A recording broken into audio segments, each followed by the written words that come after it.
భూషణ్ గారు, ఈరోజు interesting topic నేను మాట్లాడుతున్నాను.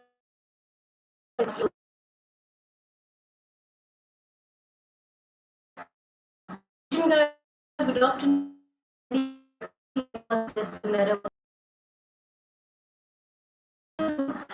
మగవాళ్ళ గొప్పతనం గురించి నేనైతే మన ప్రతిరోజు లైఫ్‌లో ఏదో ఒక టాపిక్ డిస్కస్ చేస్తూ ఉంటా.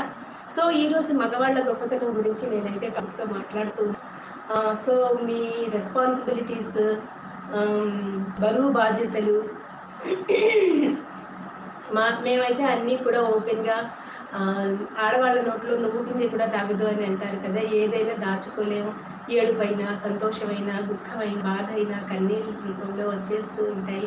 కానీ మగవాళ్ళకి అట్లా కాదు. అన్నీ కూడా లోపల దాచుకుంటూ ఉంటారనమాట. అంటే ఓపెన్ అవ్వలేరు. మాలా ఏడవలేరు.